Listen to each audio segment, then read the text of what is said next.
cannot wear the hijab? Absolutely. Absolutely.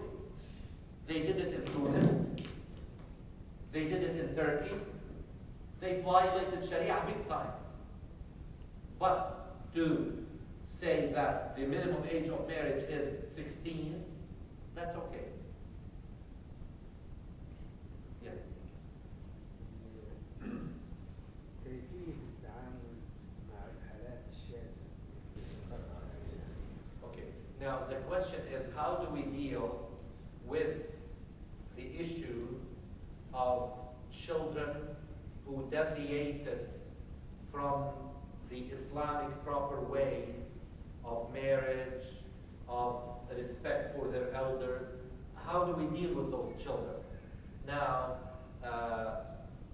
we have to first accept that not every problem has an easy solution, or not every problem has a solution, because sometimes,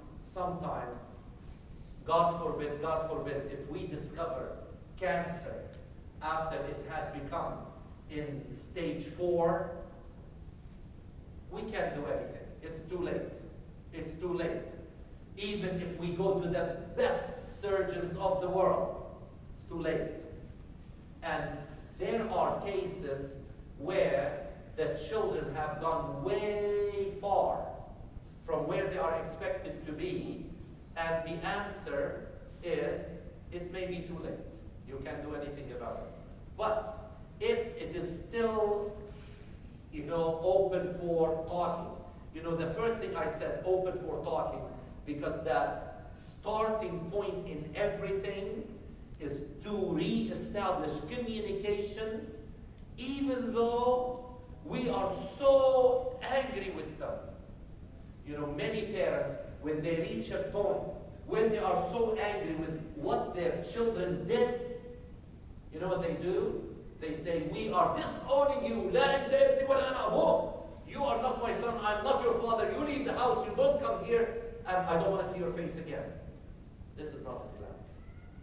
This is, I can tell you immediately, you violated the rules of Islam big time. You can't say that. You cannot say that. Even Nuh, to the last minute, when Allah subhanahu wa ta'ala told them about his son, that he is to be min al-mughraqeen, he said, Ya Allah, but he is my son. I love him so much. He did say, I'm going to disown him. He said, Ya Allah, please. The same thing, never break communication with your child.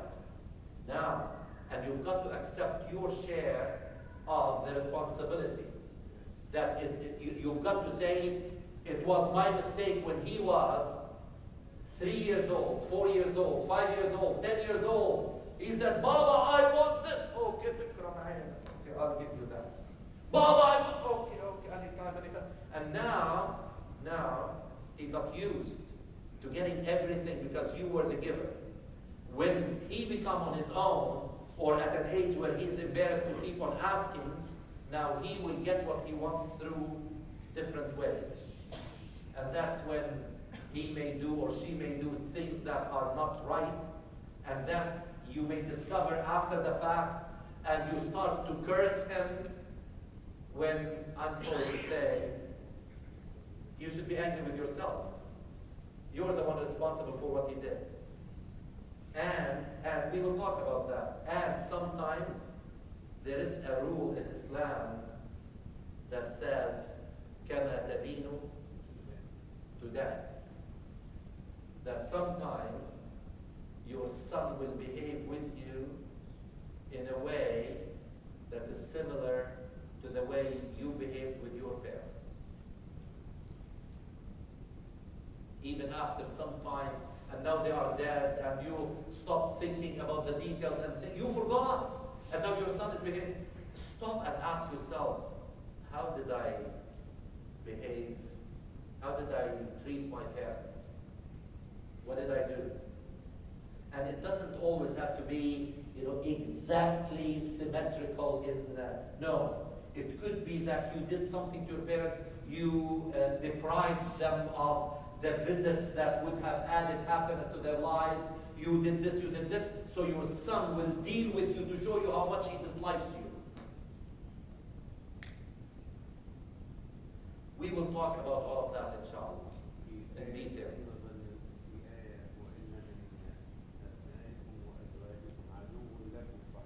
فاحذروه. احذروه in what way?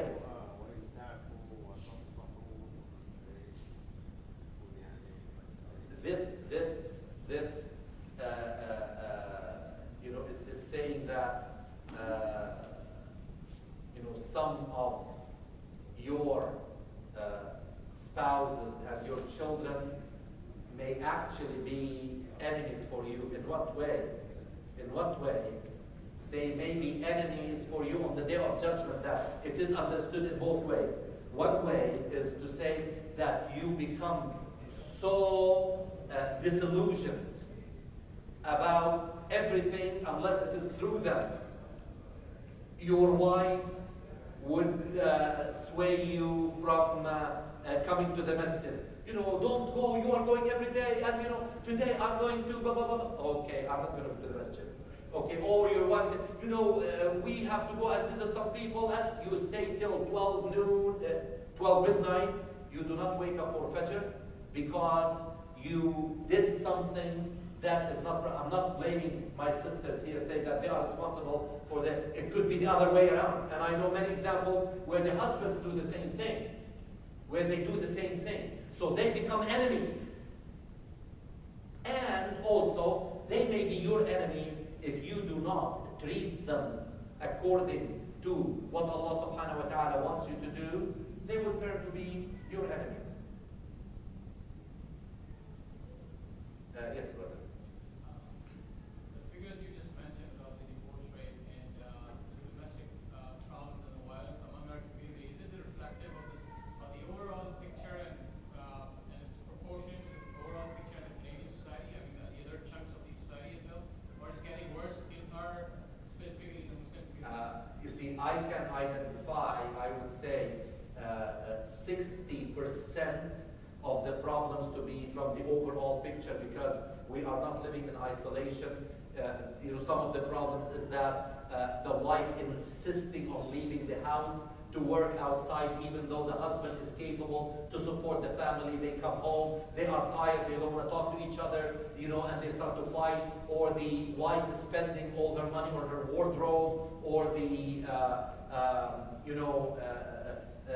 the wife demanding to live in a mansion and the husband is unable to afford that because now my friend, her husband bought her a 5-car garage and this and that, so I want this and I want. These are things that are common to the, you know, society at large. But the unique 40% characteristics are we brought the wife from back home, you know, the wife and the husband's level of education are not compatible.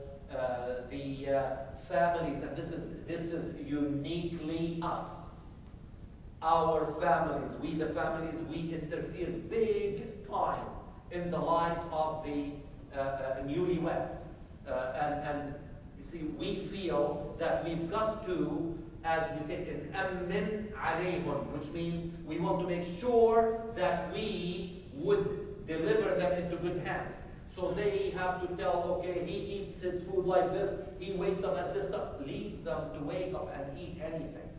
Don't interfere in their lives. This is something that is uniquely us, our culture. In this culture here, they just basically let go. Okay? And I'm not saying that they are better than us. We are proud of having an extended family, but we've got to understand that Islamically, we should let go. You know that story, I don't know how many of you knew the story, where a woman's husband, newlywed, her husband went on a journey, and before he left, he said, I ask you not to leave the house for any reason until I come. This is what I want. And he left. And while she was at home and he was away, her brother came And he said, your father is very ill. You may want to go and see him. He's really ill. She said, but my husband told me not to leave. I can't.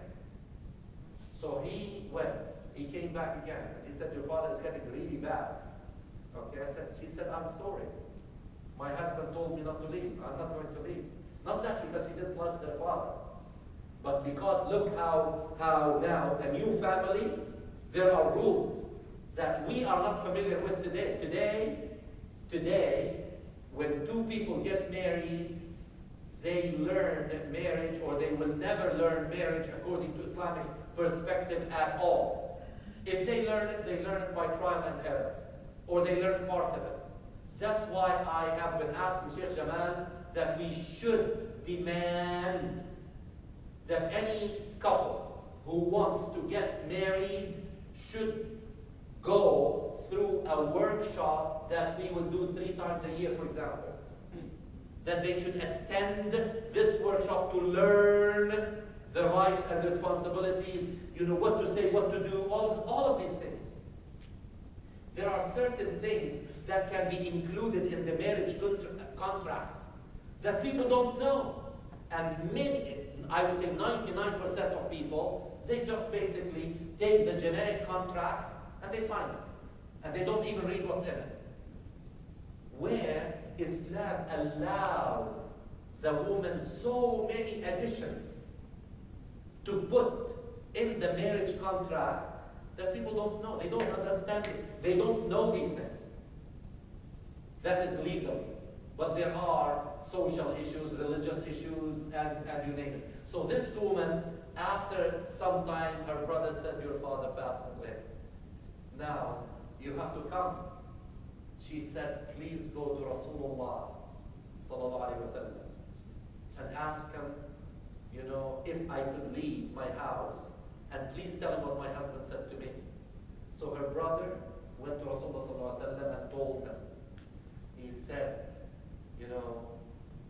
if she would fulfill her husband's wish, Allah will turn that into rahamat, forms of mercy on her father, and would shower his blessings on the couple because of her